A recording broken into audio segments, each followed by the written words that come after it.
जी sir, देखिएगा हमारे पास में नेक्स्ट जो है वो है जनरल प्रॉपर। लास्ट हम लोगों ने जो अभी पढ़ा है वो पढ़ा था सेल्स रिटर्न बुक, और उससे पहले purchase return book, purchase book और सेल्स बुक। अब ये है फिफ्थ बुक हमारे पास में जनरल प्रॉपर। अब ये जनरल प्रॉपर क्या होता है? जनरल प्रॉपर में ना अलग अलग तरीके की एंट्रीज आती हैं, बहुत सारी एंट्रीज आती हैं जनरल प्रॉपर में। मतलब जनरल प्रॉपर क्या है? जिसका कोई नहीं होता, जैसे उसका भगवान होता है वैसे ही जनरल प्रॉपर है। तो जो चीजें sales book, purchase book, cash book, sales return book, purchase return book में नहीं आती ना, वो जनरल प्रॉपर में आती हैं। आओ देखें क्या आती है। यहाँ क्या लिखा हुआ है? Only transaction which can not be recorded in any subsidiary book shall be recorded in journal proper. वो जनरल प्रॉपर में आती है। फॉर एग्जाम्पल, हमने एक प्लांट एंड मशीनरी परचेज की, हमने एक प्लांट एंड मशीनरी परचेज की क्रेडिट के ऊपर। अब क्रेडिट पे क्योंकि हमने परचेज की है इसलिए ये कैश बुक में भी नहीं आएगी, और क्योंकि ये एसेट है और ये इसको बेचना हमारा बिजनेस नहीं है, रीसेल पर्पस नहीं है, इसलिए ये परचेज बुक में भी नहीं आएगा। तो हम इसको कहां रिकॉर्ड करें? तो हम इसको जनरल प्रॉपर में रिकॉर्ड करते हैं। तो machinery purchase on credit can not be recorded in cash book और परचेज बुक। रीजन क्या है इसके? रीजन है कैश बुक में कैश ट्रांजेक्शन आती है और यहाँ पे क्रेडिट ट्रांजेक्शन हो रही है, और परचेज बुक में रिकॉर्ड किए जाते हैं ओनली गुड्स जो कि रीसेल पर्पस के लिए होती हैं। तो मशीनरी हमारी रीसेल पर्पस के लिए नहीं है, इस वजह से हम इसको परचेज बुक में भी रिकॉर्ड नहीं कर सकते। ठीक है जी। तो इस वजह से therefore asset purchase on credit will be recorded in journal proper. हम इसको जनरल प्रॉपर में रिकॉर्ड करते हैं। अच्छा, कौन कौन सी ट्रांजेक्शन्स जो हैं वो जनरल प्रॉपर के अंदर रिकॉर्ड की जाती हैं? तो देखो, सबसे पहले है हमारे पास में ऐसी एंट्रीज जिसमें कि हम ओपनिंग एंट्री करते हैं। अब देखो, मिसाल के तौर पे मैं बताता हूं कि मान लो हमने क्या करना है, 2021 से अपनी एसेट्स एंड लाइबिलिटीज को कहां ट्रांसफर करना है? 2021-22 में उनकी बुक्स में। मतलब पुरानी बुक्स से नई बुक्स में लेकर के जाना है, पुरानी बुक्स से नई बुक्स में लेकर के जाना है। तो 2021-22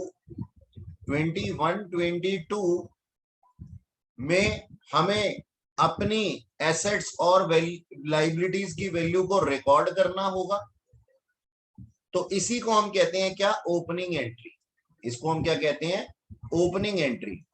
अब ये ओपनिंग एंट्री किस तरीके से बनाई जाती है और कहां लिखी जाती है? ये जनरल प्रॉपर में लिखी जाती है, ये जनरल प्रॉपर में लिखी जाती है। तो देखिए यहाँ पे क्या लिखा हुआ है, यहाँ पे लिखा हुआ है to bring closing balances of assets and liabilities and capital in balance sheet of previous year to the books of current accounting year. इसके लिए हम ओपनिंग एंट्रीज जो लिखते हैं वो किस में लिखते हैं? वो लिखते हैं हम जनरल प्रॉपर के अंदर। जैसे कि example, assets and liabilities of ABC companies are as follows. As on 1st April 2021, यानी कि ये प्रीवियस ईयर से आई हैं, ये वैल्यू प्रीवियस ईयर से आई है। ठीक है, ये 1/4/2021 को है, इसका मतलब ये कहां पे, ये कब की वैल्यू होंगी? लास्ट ईयर की वैल्यू होंगी ये, यानी कि ये 31 मार्च 2021 को ये वैल्यूज रही होंगी। तो अब इसके अंदर क्या है? एसेट में हमारे पास कैश है 5,000 का, प्लांट एंड मशीनरी है 2 लाख की, स्टॉक है 70,000 का, फर्नीचर है 25,000 रुपए का, बैंक ओवरड्राफ्ट 1 लाख का, कैपिटल 50,000 का और क्रेडिटर्स 1,50,000 का। तो इस तरीके से हमारे को एसेट्स एंड लाइबिलिटीज है। अब आप जानते हैं कि डेबिट और क्रेडिट के रूल्स के हिसाब से एसेट जब बढ़ते हैं तो डेबिट होते हैं, और लाइबिलिटी जब बढ़ती है तो वो क्रेडिट होती है। सर ये बड़ी कहां है? देखो मैं समझाता हूं, बड़ी कहां है। पिछली बुक्स से, मान लो ये हमारे पास में लास्ट ईयर की बुक्स थी, ये लास्ट ईयर की बैलेंस शीट थी, और ये करंट ईयर की बैलेंस शीट है। अब करंट ईयर की बैलेंस शीट का एसेट साइड क्या है, खाली है ना, खाली है ना। तो जैसे ही हम इसको यहाँ पे लिखने लगेंगे ये क्या हो जाएगा, बढ़ने लगेगा। तो इसलिए मैं क्या कहता हूं, यहाँ पे एसेट बढ़ गए। सिमिलरली करंट ईयर की बैलेंस शीट में लाइबिलिटी साइड भी अभी खाली है, जैसे ही लिखने लगूंगा यानी कि ये अमाउंट बढ़ने लगे। तो यहाँ पे जर्नल एंट्री क्या हो जाएगी, यहाँ पे जर्नल एंट्री हो जाएगी सर, एसेट जब बढ़ते हैं तो डेबिट होते हैं और लाइबिलिटी जब बढ़ती है तो क्रेडिट हो जाती है। तो हम क्या एंट्री बना दें, हम सारे एसेट्स के लिए एंट्री बना देते हैं, जितने भी एसेट्स हैं सबको आप डेबिट में डाल दीजिए और जितनी भी लाइबिलिटीज हैं उनको आप क्रेडिट में डाल दीजिए। तो हमारी एंट्री क्या बन गई, cash account debit, machinery account debit, stock account debit, furniture account debit, to bank overdraft, to creditors, to capital account. ठीक है जी, इस तरीके से हमारे पास में ये ओपनिंग एंट्रीज को हम जनरल प्रॉपर के अंदर रिकॉर्ड करते हैं। अच्छा, फिर नेक्स्ट है हमारे पास में क्लोजिंग एंट्री। अब क्लोजिंग एंट्री के बारे में सुनेंगे। क्लोजिंग एंट्री क्या कहती है भाई, क्लोजिंग एंट्री ये कहती है कि देखो जैसे सारे नॉमिनल अकाउंट होते हैं, ध्यान से समझना मेरी बात को, आराम से तसल्ली से, कोई जल्दी नहीं है। मान लो ये हमारा ना रेंट अकाउंट है, पहले समझो इसे, ये हमारा क्या है, रेंट अकाउंट है। ठीक है, अब रेंट अकाउंट में हमने दुनिया भर का रेंट लिखा हुआ होगा, हमने रेंट लिखा हुआ होगा। ठीक है जी, तो हमने क्या लिखा हुआ होगा, रेंट जब पे किया होगा तो हमने क्या लिखा हुआ होगा, rent account debit to cash account, ऐसे लिखा हुआ होगा ना, अलग अलग महीने में, टू कैश अकाउंट। ठीक है, थोड़ा सा इसको बड़ा कर देता हूं। हाँ जी, तो यहाँ पे कुछ कैश अकाउंट मैंने हर महीने जो रेंट पे किया था वो लिखा हुआ होगा।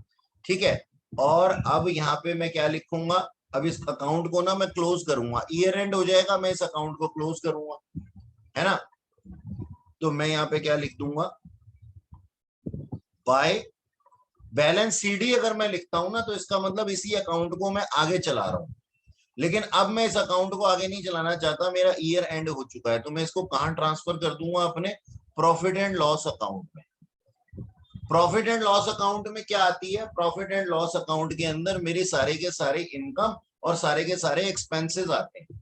यानी कि हमें पता है करना क्या होता है, ईयर एंड पे, ईयर एंड पे हमें ये करना होता है कि हमारे पास में जितने भी छोटे छोटे नॉमिनल अकाउंट होते हैं, जैसे रेंट अकाउंट हो गया, जैसे सैलरी अकाउंट हो गया, जैसे कोई भी अकाउंट हो गया, उसके लिए ना हम एक बड़ा सा नॉमिनल अकाउंट खोल लेते हैं, इसको क्या बोलते हैं, ट्रेडिंग अकाउंट, और इसको बोलते हैं profit and loss account. Trading account और profit and loss account, they are nominal account, जिनकी की डेबिट साइड पे आप सारे के सारे एक्सपेंसेस और क्रेडिट साइड पे सारी की सारी इनकम्स लिखते हैं। दोनों तरफ में ऐसे ही होता है, यहाँ पे एक्सपेंसेस और यहाँ पे इनकम्स लिखते हैं, क्रेडिट साइड। ठीक है जी, इनकम्स। तो ऐसे आप करते हैं trading account and profit and loss account के अंदर। अब क्या होता है, जैसे ये रेंट अकाउंट अपने आप में एक छोटा सा अकाउंट है, एक छोटा सा नॉमिनल अकाउंट है, ऐसे ही वेजेस अकाउंट भी होगा, ऐसे ही सैलरी अकाउंट भी होगा। तो ये सारे के सारे खर्चे जो है ना, हम किन में, मेन अकाउंट्स के अंदर लिखते जाते हैं, डेबिट साइड पे एक्सपेंसेस और क्रेडिट साइड पे सारी की सारी इनकम। तो हम क्या करते हैं, हम इनको क्लोज करने के लिए, जैसे ओपन किया था ना हमने एसेट्स और लाइबिलिटीज के लिए ओपनिंग एंट्री लिखी थी, ऐसे ही क्लोजिंग एंट्री लिखते हैं हम, किसके लिए, अपने सारे इनकम और एक्सपेंसेस के लिए जो हमने ड्यूरिंग द ईयर कमाए हैं, उनको हमें ट्रांसफर करना होता है। कहां पे ट्रांसफर करना होता है, प्रॉफिट एंड लॉस अकाउंट में, trading and profit and loss account में। इसको और डेप्थ में जो है हम लोग पढ़ेंगे अपने चैप्टर फाइनल अकाउंट के अंदर, तब आपको और भी अच्छे से समझ में आएगा। तो क्लोजिंग एंट्री के अंदर हम क्या करते हैं, क्लोजिंग एंट्री के अंदर बच्चों हम करते हैं प्रॉफिट एंड लॉस अकाउंट के अंदर ट्रांसफर। तो देखो यहाँ क्या लिखा हुआ है, to know net profit, net profit जानने के लिए at the end of year trading and profit and loss account has been prepared. कैसे पता लगेंगे हमें प्रॉफिट्स, जब हमें पता लग जाएगा कि हमारी इनकम क्या थी ड्यूरिंग द ईयर और हमारे एक्सपेंसेस क्या थे, और इन दोनों को हम कंपेयर कर सकते हैं आपस में, तो हमें प्रॉफिट्स या लॉसेस का पता लग जाता है। तो यहाँ क्या लिखा हुआ है, to know net profits at the end of year trading and profit and loss has been prepared. Therefore, we required to close all nominal account. सारे नॉमिनल अकाउंट कौन से, चाहे कोई इनकम अकाउंट हो चाहे कोई एक्सपेंस अकाउंट हो, सारे नॉमिनल अकाउंट को हमें क्लोज करना पड़ता है। और ये कैसे करते हैं हम, by transferring their balances to trading and profit and loss account. ठीक है जी, यानी कि उन सारे छोटे छोटे छोटे छोटे जितने भी अकाउंट्स हैं, चाहे इनकम अकाउंट है या एक्सपेंसेस अकाउंट है, उन सारे छोटे छोटे अकाउंट्स को ले जाकर के हम कहां डाल देते हैं, ट्रेडिंग एंड P&L अकाउंट्स में डाल देते हैं, ट्रांसफर कर देते हैं, और इस तरीके से हम उन सारे अकाउंट्स को क्लोज कर देते हैं। तो ये क्लोजिंग एंट्री हमें बनानी पड़ती है। तो इस टाइम पे हमारे पास में क्या एंट्री बनती है, देखो जैसे ही कोई वेजेस अकाउंट, मान लो एक वेजेस अकाउंट है, एक एक्सपेंस अकाउंट है, एक्सपेंस जब बढ़ता है तो डेबिट होता है और घटता है तो क्रेडिट होता है। यहाँ पे घटा नहीं है, लेकिन अपना घर छोड़ करके वो कहां पे जा रहा है, ट्रेडिंग अकाउंट में या P&L अकाउंट में, तो उसका घर खाली हो जाएगा ना, यानी कि वेजेस अकाउंट कम हो जाएगा। और वेजेस अकाउंट एक एक्सपेंस अकाउंट है, अगर कम हो जाएगा एक्सपेंस तो क्या हो जाएगा, क्रेडिट।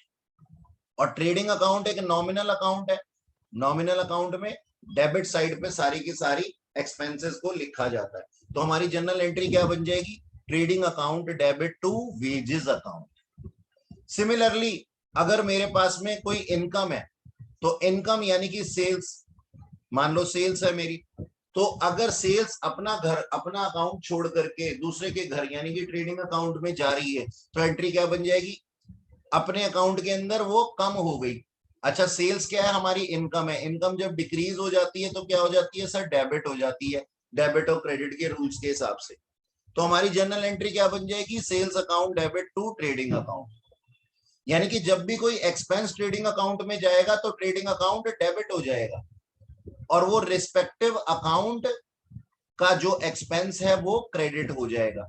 और जब कोई इनकम ट्रेडिंग अकाउंट में जाएगी तो ट्रेडिंग अकाउंट एक नॉमिनल अकाउंट है, वो क्रेडिट हो जाएगा, और वो इनकम क्या हो जाएगी, अपने अकाउंट में डेबिट हो जाएगी। यही डेबिट और क्रेडिट के रूल्स के अंदर हम लोगों ने पहले भी पढ़ा था, है ना। तो ये ट्रेडिंग अकाउंट की, सिमिलरली हमारे पास प्रॉफिट एंड लॉस अकाउंट के लिए भी सैलरी क्या है कि एक्सपेंस है, एक्सपेंस यहाँ पे क्रेडिट हो जाएगा और P&L अकाउंट डेबिट हो जाएगा, क्योंकि P&L अकाउंट भी एक नॉमिनल अकाउंट है। तो हम क्या कहते हैं sir, P&L account debit to salary account, यानी कि सैलरी एक्सपेंस है, एक्सपेंस किस घर में आया है, P&L के घर में आया है, तो कहां पे लिखा जाएगा, डेबिट साइड पे लिखा जाएगा। याद है ना डेबिट क्रेडिट के rules, debit all expenses and losses. तो P&L अकाउंट डेबिट हो गया, P&L अकाउंट ने अपने घर में डेबिट साइड पे उसको शरण दी है। ऐसे ही कमीशन रिसीव हमारी इनकम है, तो उस टाइम पे P&L अकाउंट क्या हो जाएगा, क्रेडिट हो जाएगा। तो एंट्री क्या बन जाएगी, commission account debit, commission received account debit. ये पेड नहीं है कमीशन, ये रिसीव्ड है, commission received account debit to P&L account. अच्छा जी, क्लोजिंग और ओपनिंग एंट्री के बाद में हमारे पास में एक और टाइप की एंट्रीज होती है जनरल प्रॉपर के अंदर, ट्रांसफर एंट्रीज। अब ये ट्रांसफर एंट्रीज क्या होती है, ट्रांसफर एंट्री वो एंट्री होती है जो एक अकाउंट से दूसरे अकाउंट को इफेक्ट करती है। सोच करके देखो, जैसे सेल्स रिटर्न हो गई तो इससे क्या हो जाएगी, हमारी सेल्स कम हो जाएगी ना। सोच करके देखो, एक बात बताओ, आराम से तसल्ली से सोच करके बताओ, हमारी सेल्स हुई थी और एक हमारी सेल्स रिटर्न हो गई, तो ये दोनों एक दूसरे के दुश्मन है। सेल्स रिटर्न सेल्स अकाउंट का दुश्मन है, एंटी है बिल्कुल। रिटर्न हो गया, जो सामान हमने बेचा था तो वापस आ गया। तो देखो, ये सेल्स रिटर्न कहां जाकर के इफेक्ट होती है, सेल्स अकाउंट में इफेक्ट होती है। या फिर मान लो हमारा कोई कैपिटल अकाउंट था और दूसरा क्या है, ड्रॉइंग्स अकाउंट है, तो कैपिटल और ड्रॉइंग्स दोनों एक दूसरे की एंटी होते हैं। कैपिटल का मतलब क्या होता है, इन्वेस्टमेंट इन बिजनेस, और ड्रॉइंग्स का मतलब क्या होता है, disinvestment from business for personal use. तो ये दोनों एक दूसरे से एडजस्ट होते हैं, तो इनके लिए हम क्या करते हैं, ट्रांसफर एंट्री बनाते हैं कि हमें मालूम है कि अगर कोई ड्राइंग्स हुई है तो उससे हमारी कैपिटल कम हो जाएगी, है ना। तो हमारी कैपिटल अगर कम हो जाती है तो डेबिट क्रेडिट के रूल्स क्या कहते हैं सर, वो डेबिट हो जाएगी। तो capital account debit to drawings account, ये हमारी एंट्री बन जाएगी। यानी कि जनरल प्रॉपर के अंदर नंबर 3 में क्या आते हैं, ट्रांसफर एंट्रीज आती हैं, जो एक दूसरे अकाउंट को के एंट्री होती हैं। ठीक है। अच्छा, नेक्स्ट है हमारे पास में एडजस्टमेंट एंट्री। एडजस्टमेंट एंट्री क्या होती है, देखो इंसान जो है वो गलतियों का पुतला है, तो सोचने वाली बात है, गलतियां करता है, गलतियां कैसे करता है। गलती उसने अब की बार ऐसे की कि कोई एक्सपेंस था या कोई इनकम थी या कोई भी एंट्री थी, उसको लिखना भूल गया, हमारा अकाउंटेंट उसको लिखना भूल गया, उसको ईयर एंड के बाद याद आया, तो वो क्या हो जाती है, उसको हम क्या कहते हैं, एडजस्टमेंट एंट्री कहते हैं। उसको हम क्या कहते हैं, उसके लिए हम एडजस्टमेंट एंट्री पास करते हैं कि यार इसको भी एडजस्ट कर लो, है ना। जैसे मेट्रो में हम चढ़ते हैं, दो मोटी मोटी आंटियां बैठी हुई होती हैं और एक बच्चा छोटा सा आता है, तो क्या कहा जाता है, इसको अपने बीच में छोटा सा एडजस्ट कर लो। तो ऐसे ही हम एडजस्टमेंट एंट्री बना रहे हैं कि हम इसको भूल गए थे। इसी तरीके से हम इसको क्या नाम है, एडजस्टमेंट एंट्री बोलते हैं। ठीक है, यानी कि हम इसको अब एडजस्ट कर रहे हैं, किसी तरह भूल गए थे हम। अच्छा, तो देखो यहां पे क्या लिखा हुआ है, at the time of preparation of final accounts if some entries are found unrecorded it is known as adjustment entries. For example, prepaid या आउटस्टैंडिंग एक्सपेंसेस। अब हमने ये चैप्टर जनरल के अंदर किया हुआ है, जनरल एंट्रीज के अंदर किया हुआ है, फिर भी मैंने यहां लिख दिया है कि प्रीपेड या आउटस्टैंडिंग एक्सपेंसेस की जनरल एंट्री क्या होती है, प्रीपेड एक्सपेंस की एंट्री होती है prepaid expense account debit to expense account, और आउटस्टैंडिंग एक्सपेंस की एंट्री क्या होती है, expense account debit to outstanding expense account. तो ये कहां लिखी जाती है, ये लिखी जाती है जनरल प्रॉपर में। मतलब मान लो हम प्रीपेड या आउटस्टैंडिंग एक्सपेंस को लिखना भूल गए थे, तो हम उसकी एडजस्टमेंट एंट्री बनाते हैं, और ये एडजस्टमेंट एंट्री कहां, कौन सी बुक में लिखी जाती है, ये लिखी जाती है जनरल प्रॉपर के अंदर। नेक्स्ट है हमारे पास डेप्रीसिएशन ऑन फिक्स्ड एसेट। मतलब मान लो हमने फिक्स्ड एसेट तो खरीद लिया था, लेकिन उसको डेप्रीशिएट करना भूल गए, डेप्रीसिएशन लगाना भूल गए। तो डेप्रीसिएशन लगाना भूल गए तो हमारे पास में जनरल एंट्री क्या होगी, depreciation account debit to fixed asset account. Depreciation अपने आप में एक एक्सपेंडिचर है, एक्सपेंडिचर जब बढ़ता है तो डेबिट हो जाता है, इसलिए डेप्रीसिएशन अकाउंट डेबिट हो गया। और डेप्रीसिएशन लगने की वजह से फिक्स्ड एसेट की वैल्यू कम हो गई, वैल्यू कम हो गई फिक्स्ड एसेट की, तो fixed asset account debit credit के रूल्स के हिसाब से क्रेडिट हो गया, क्योंकि ये अपने आप में एसेट है। एसेट जब घटता है तो वो क्रेडिट होता है, और एक्सपेंस जब बढ़ता है तो वो डेबिट होता है। सिमिलरली एक और एग्जांपल मैंने लिखा हुआ है, interest on capital. Interest on capital के अंदर क्या होता है, प्रोप्राइटर की जो कैपिटल होती है वो बढ़ जाती है। अब ये इंटरेस्ट ऑन कैपिटल बिजनेस के पॉइंट ऑफ व्यू से एक एक्सपेंस है, एक्सपेंस बढ़ा तो ये डेबिट हो गया, और कैपिटल बढ़ी तो क्या हो गया सर, वो क्रेडिट हो गया। तो interest on capital account debit to capital account. अच्छा जी, एडजस्टमेंट एंट्रीज के बाद में और किस टाइप की एंट्री हमारे पास में आती है, रेक्टिफिकेशन, रेक्टिफाइंग एंट्रीज। अब ये रेक्टिफाइंग एंट्रीज क्या होती हैं, सोच करके देखो, कभी कभी है ना हम गलत एंट्रीज लिख देते हैं। जैसे मान लो मैंने रेंट पे किया, ध्यान से सुनना मेरी बात को, मैंने रेंट पे किया तो मेरे को क्या एंट्री बनानी चाहिए थी, rent account debit to bank account, rent account debit to bank account. लेकिन मैंने इसको कहां लिख दिया, मैंने इसको लिख दिया sir wages account debit to bank account.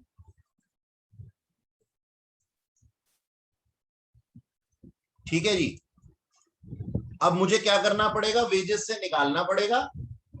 मतलब बैंक अकाउंट अपने आप में क्रेडिट होना चाहिए था, बैंक अकाउंट क्रेडिट होना चाहिए था, और आप देख सकते हैं दोनों एंट्रीज के अंदर क्रेडिट ही है। लेकिन बढ़ना क्या चाहिए था, वेजेस। ये करेक्ट एंट्री है और ये रॉन्ग एंट्री है, नहीं उल्टा बोल दिया मैंने, ये करेक्ट एंट्री है, मुझे करनी क्या चाहिए थी ये, और ये रॉन्ग एंट्री है। तो अब करूंगा क्या, अब देखो बैंक तो क्रेडिट होना चाहिए था, वो तो हुआ ही है, बैंक अकाउंट तो क्रेडिट हुआ ही है, तो मैं क्या करूंगा, रेंट अकाउंट को डेबिट कर दूंगा, अपनी रेक्टिफाइड एंट्री बनाऊंगा, ग्रीन पेन से लिखता हूं, रेक्टिफाइड एंट्री बनाऊंगा मैं, और उसके अंदर क्या करूंगा मैं, जो सही है उसको सही जगह पे लिखूंगा, rent account debit, rent account debit, और जो गलत था उसकी जगह बदल दूंगा, तो टू वेजेस अकाउंट, यानी कि वेजेस को कम कर दिया, वेजेस अकाउंट को कम कर दिया और रेंट को बढ़ा दिया। तो ये रेक्टिफाइड एंट्री हम कभी कभी बनाते हैं, इसको हम बहुत अच्छे से करेंगे चैप्टर रेक्टिफिकेशन ऑफ एरर में। तो ये जितनी भी रेक्टिफाइड एंट्रीज होती है ना, ये रेक्टिफाइड एंट्रीज भी कहाँ लिखी जाती हैं, ये भी जनरल प्रॉपर के अंदर लिखी जाती हैं, ये भी कहाँ लिखी जाती है, रेक्टिफाइड एंट्री जनरल प्रॉपर के अंदर लिखी जाती है। अच्छा, और सुनो, और सुनो, नेक्स्ट, इसके अलावा जो बच जाता है उसको हम कहते हैं मिसलेनियस एंट्रीज, यानी कि मिसलेनियस एंट्रीज भी कहां आती हैं, जनरल प्रॉपर के अंदर ही आती है। तो यहां क्या लिखा हुआ है, in addition to above entries the following entries will also passed in journal proper, और ये क्या होती हैं, purchase of machinery, purchase of fixed asset, तो मैंने आपको बता ही दिया था परचेज ऑफ एसेट। अब sale of asset on credit, तो परचेज करें या सेल करें ऑन क्रेडिट पे, किसका, एसेट का, तो वो जनरल प्रॉपर में आएगा। अगर हमारे ड्यूरिंग द ईयर कुछ बैड डेट्स हो गए हैं तो हम उसको राइट ऑफ कहां करेंगे, जनरल एंट्री कहां करेंगे, जनरल प्रॉपर के अंदर ही करेंगे। हमें डिस्काउंट अलाउड हो या फिर हम डिस्काउंट अलाउ करें या फिर हम डिस्काउंट रिसीव करें, तो उसकी भी एंट्री कहां होती है, जनरल प्रॉपर के अंदर ही होती है। अगर हमें बीआर रिसीव हो जाए या फिर हमने बीआर बिल्स पेबल पे करना इशू किया हो, बिल्स रिसीवेबल रिसीव मतलब कहीं से हमें बिल्स रिसीवेबल मिला, या फिर हमने किसी को एश्योरेंस दी कि फ्यूचर में हम आपको पैसे देंगे, तो बिल्स पेबल हमने इशू किया, इसकी एंट्री भी जनरल प्रॉपर में होती है। अगर हमने किसी से बीआर रिसीव किया, बिल्स रिसीवेबल रिसीव किया, और अपने क्रेडिटर को देने के लिए पैसे नहीं है, लेकिन हमने वो बीआर ट्रांसफर कर दिया अपने क्रेडिटर को, मतलब सोचो कि राम ने मुझे पैसे देने थे और मैंने मोहन को पैसे देने थे, अब मोहन को देने के लिए मेरे पास पैसे नहीं है, तो मैंने क्या किया, राम ने जो मेरे को बीआर दिया था ना, मैंने वही मोहन को दे दिया, तो that is known as endorsement. इसको, इन तीनों चीजों को बहुत अच्छे से पढ़ा जाएगा, और ये चौथा वाला डिसऑनर ऑफ बिल, इन चार एंट्रीज को हम बहुत अच्छे से पढ़ेंगे चैप्टर बिल ऑफ एक्सचेंज के अंदर, चैप्टर बिल ऑफ एक्सचेंज के अंदर। तो ये कहां रिकॉर्ड की जाती हैं, ये जनरल एंट्रीज, ये की जाती हैं जनरल प्रॉपर के अंदर। और goods taken over by owner, ये हमने जनरल एंट्री चैप्टर के अंदर किया था, ये हमारी ड्राइंग्स मानी जाती है, ड्राइंग्स इन काइंड, या फिर goods distributed as charity and sample, या फिर एबनॉर्मल लॉस जैसे कि लॉस बाय फायर, ये सारी की सारी चीजें कहां लिखी जाती हैं, ये सारी की सारी चीजें लिखी जाती हैं जनरल प्रॉपर के अंदर, ये सारी की सारी चीजें लिखी जाती हैं जनरल प्रॉपर के अंदर, ठीक है जी।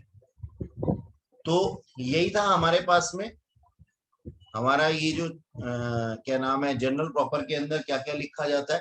आई होप आप लोगों ने इसको अच्छे से जो है वो अपनी कॉपी में लिख लिया होगा।